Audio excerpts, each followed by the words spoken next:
예, 그럼 지금부터 주제 발표를 시작하도록 하겠습니다. 먼저 광주광역시 황철호 정책보좌관님께서 광주광역시 가뭄 현황 및 회복 탄력 도시 방향을 발표해 주시겠습니다. 큰 박수 부탁드립니다. 네, 안녕하십니까. 광주광역시에서 온 황철호라고 합니다.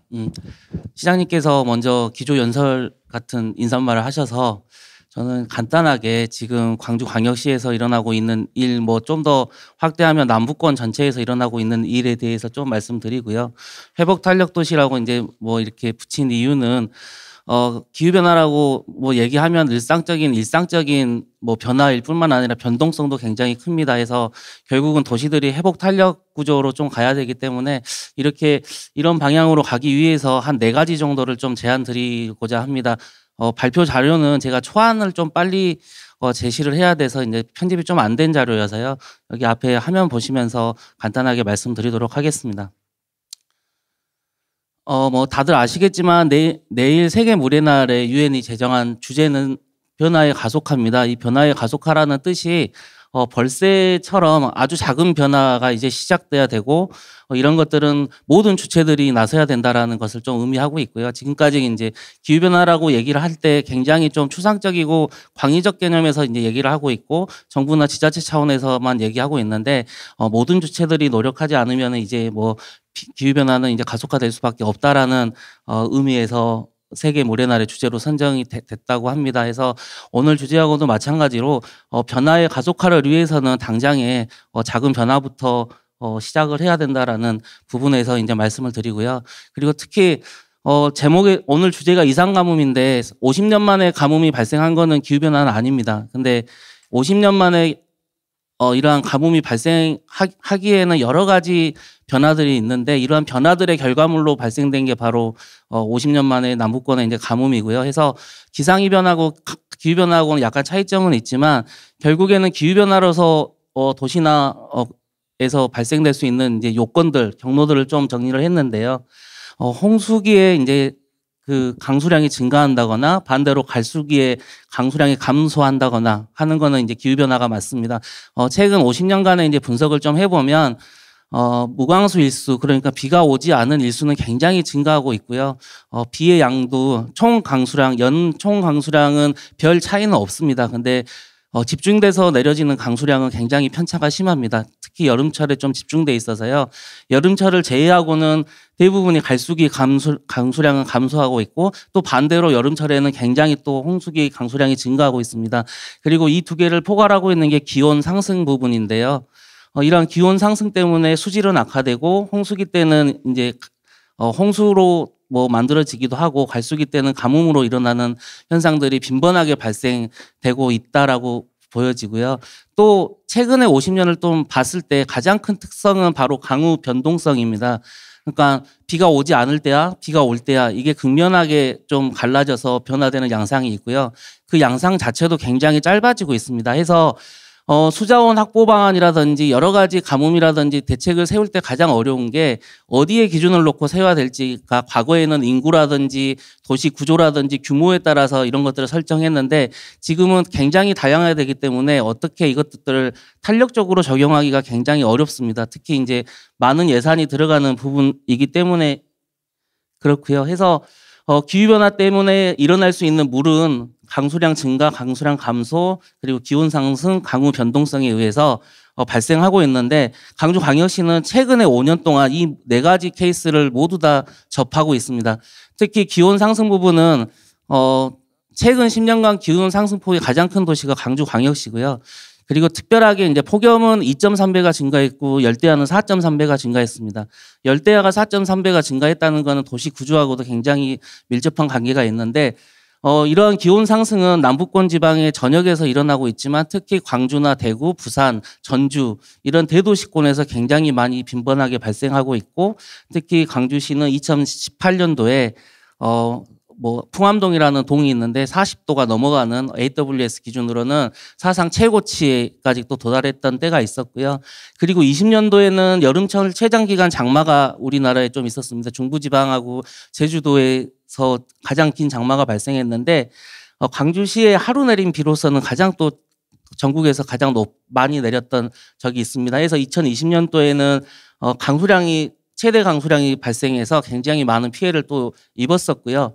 그리고 아까 말씀드렸던 강우 변동성이라고 하는 부분들도 굉장히 강주시가 심각하게 최근에 발생했는 게 작년부터 최장기간의 가뭄이 있었는데 겨울철에는 역대 3위의 기습적인 적설이 또 기록했습니다. 겨울에 갑자기 눈이 많이 와서요.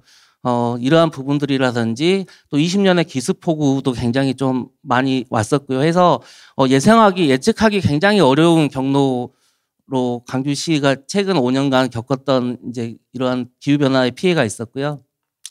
그리고 오늘 주제와 마찬가지로 22년부터 50년 만에 지금 최악의 가뭄입니다. 작년 남부지방의 가뭄 발생 일수가 227일입니다. 해서 지금까지 발생했던 역대 최장기간의 가뭄이 일어났고 그래서 조암댐과 동복호 그러니까 강주 전남의 상수원들이 지금 10%대까지 떨어지고 있는 피해를 발생하고 있고요. 그래서 이런 부분들은 지금 현재 4가지 케이스에 모두 걸려 있는 게 광주고 그리고 광주뿐만 아니라 실은 남부권 전체에서도 이런 상황들은 앞으로 굉장히 빈번하게 발생할 걸로 예측되고 있습니다. 해서 제가 기후변화 관련돼서 여러 가지 시나리오나 이런 부분들은 자세하게 말씀은 안 드리고요. 결론만 좀 말씀드리면 1년 동안에 인공위성 지도부터 해서 실제 실측한 지도까지 모든 데이터를 가지고 이제 매핑을 좀 했는데요.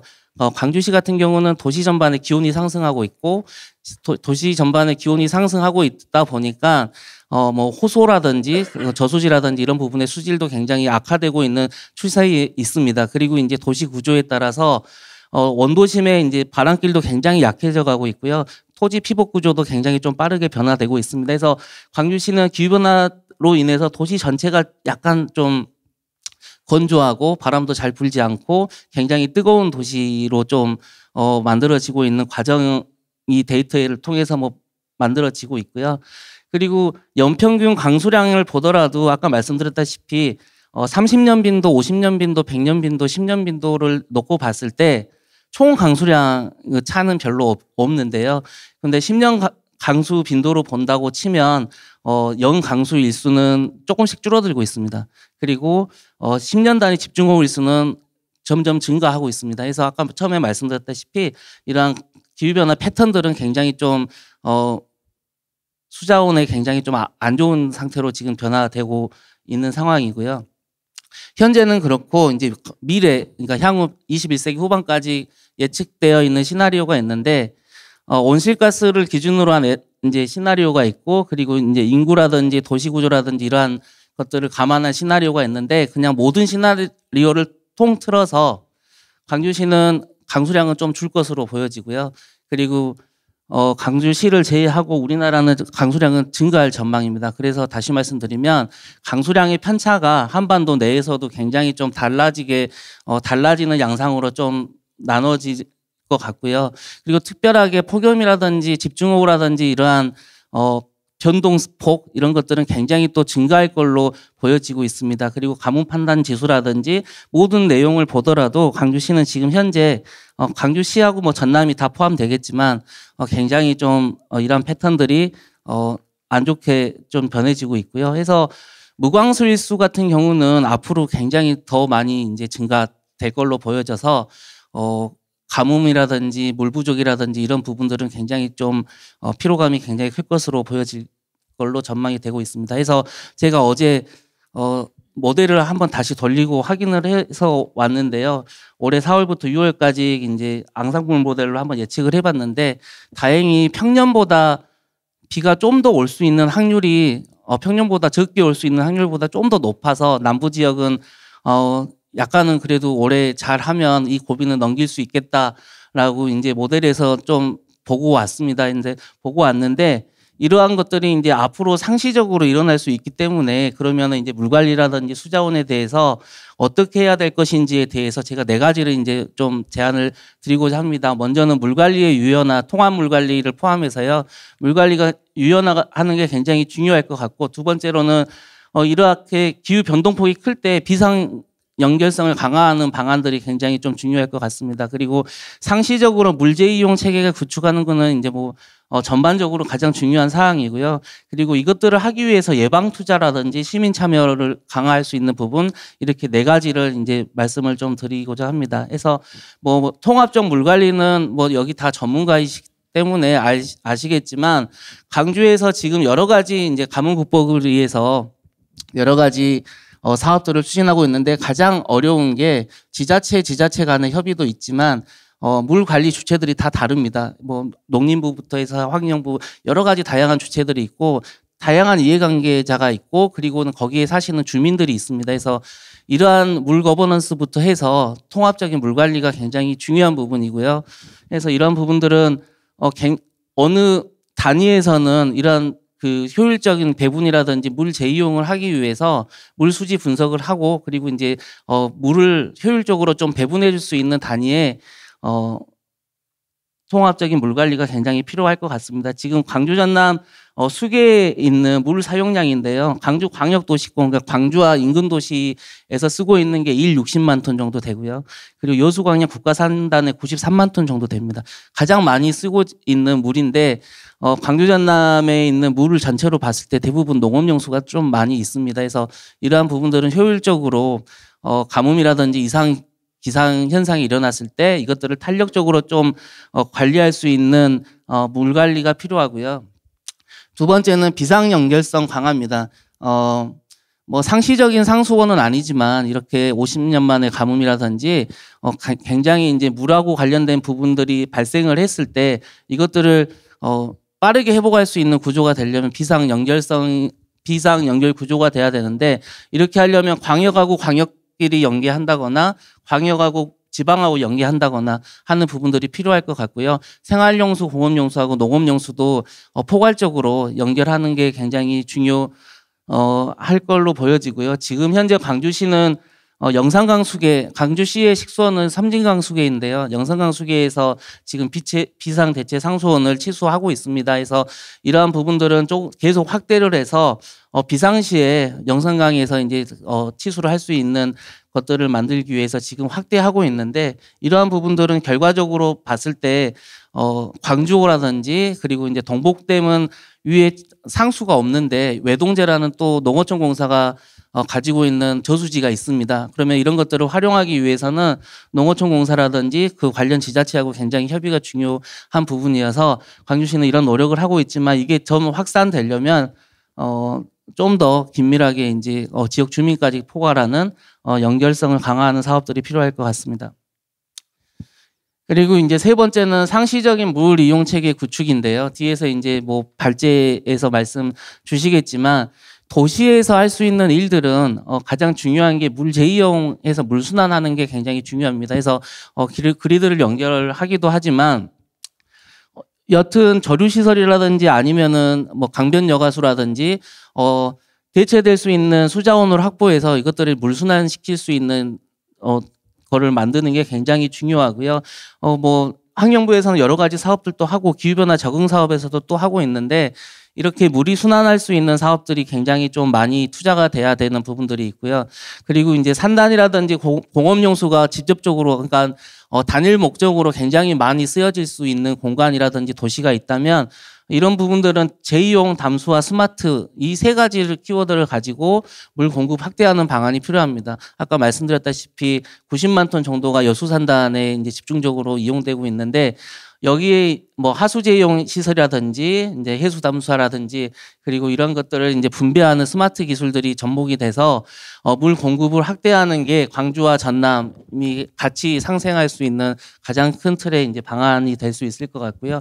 이거는 뭐 광주 전남뿐만 아니라 상시적으로 물 재이용 체계하는 거는 뭐 정책적인 방향에서도 굉장히 앞으로도 해 나가야 될 부분이라고 생각합니다. 네 번째로는 예방 투자하고 시민 참여 강화인데요. 지금 환경이라든지 기후변화는 굉장히 빠르게 지금 변화하고 있고 위기도 굉장히 이제 빈번하게 발생할 수 있는데 예측하기 어려운 부분이어서 예산을 뭐 이렇게 예산의 근거가 될 수 있는 부분들도 굉장히 취약한 부분 중에 하나인데요. 선제적으로 아까 말씀드렸던 물 재이용이라든지 여러 가지 관로, 비상시 관로라든지 하는 부분을 하기 위해서는 예방 투자가 먼저 선행적으로 좀 필요합니다. 그리고 두 번째로는 도시의 노후 상수도관들이 굉장히 많이 있습니다. 그래서 누수율이라든지 블록화율도 굉장히 좀 낮은데요. 이런 것들은 현대화 사업을 좀 추진해서 이런 것들을 좀 보완해 나가고 실제로 셀 수 있는 틈을 좀 잡아내는 게 도시에서는 굉장히 또 중요한 부분입니다. 그래서 관망 정비라든지 블록 시스템 구축하는 거에 대한 현대화 사업들을 굉장히 빠르게 추진해야 되고요. 이것들은 뭐 지방 사무, 뭐 국가 사무가 아니라 그냥 국가적 차원에서 지자체하고 정부가 협력해서 굉장히 좀 빠르게 좀 추진해야 될 부분 중에 하나일 것 같고요. 두 번째는 물산업, 그러니까 좀 더 광의적인 개념에서는 환경산업인데 물산업을 육성하고 환경산업을 육성하는 게 굉장히 중요한 키워드가 여러 가지 기술들은 있는데 이것들을 실제로 또 접목할 수 있는 부분이라든지 그리고 유지보수라든지 이런 부분들에서는 굉장히 중요한 부분 중에 하나일 것 같습니다. 그리고 이제 세 번째는 시민 참여 기반인데요. 시민 참여 인센티브 도입하고 있는 현재 뭐 탄소 포인트제라든지 광주시는 이제 최근에 이제 물 수도를 좀 절약하면 인센티브를 지원하는 제도를 지금 도입해서 시행 중에 있는데 이런 것들이 굉장히 또 중요한 부분 중에 하나입니다. 그리고 이거하고 꼭 같이 가야 될 게 결국은 상수도 요금도 현실화되어야지만 이런 것들이 효과적으로 발휘될 수 있습니다. 물하고 전기는 비슷한 측면이 있는데요. 결국 전기요금이 인상되지 현실화되지 않으면 재생에너지라든지 다양한 정책 수단을 사용할 수 있는데 한계가 있다시피 인센티브라든지 시민 참여 기반의 다양한 정책들을 하려면 상하수도 요금의 현실화의 기준이 맞춰져야 아까 전에 말씀드린 해수담사라든지 여러 가지 물 사업들이 오더라도 이렇게 시민들이 받아들이는 충격은 굉장히 줄어들기 때문에 상수도 요금 현실화하고 그리고 시민들의 절감 인센티브를 같이 도입하는 방안들도 중요한 사업이고요. 광주시도 지금 탄소 포인트제 같은 경우는 전국에서 가입률이 가장 높은 64% 정도 되고 있습니다. 그래서 이런 부분들은 굉장히 또 활발하게 좀 앞으로도 진행해 나갈 예정이고요. 그리고 이제 마지막은 이제 환경 교육인데 이건 뭐 어차피 교육이라고 하는 부분들이 굉장히 중요하다는 부분들은 다들 아시기 때문에 그냥 넘어가도록 하겠습니다. 그리고 이제 마지막으로 수질 개선이라고 하는 부분들이 저희가 빼놓을 수 없는 게 영산강에 비상 치수를 한다거나 그리고 이제 물이 옅은 영산강 유역에서 통해서 지역으로 들어오는 이제 뭐 저수지나 호수들도 많이 있는데요. 이러한 부분들까지 해결하기 위해서는 결국은 수질 개선이 또 먼저 돼야지 물 공급하고 또 병행이 된다는 측면에서 수질 개선도 같이 진행될 필요가 있다라고 해서 말씀드리는 겁니다. 그래서 짧게 광주시 현황을 좀 말씀드렸고요. 광주 전남 남부권은 지금 기후변화가 위기가 아니라 지금 현재 진행형에 있습니다. 그래서 이러한 부분들은 선제적으로 좀 하지 않으면 앞으로는 더 많은 피해들을 입을 수 있는 상황에 처해 있다고 말씀드리면서 마치도록 하겠습니다. 감사합니다. 예, 수고하셨습니다.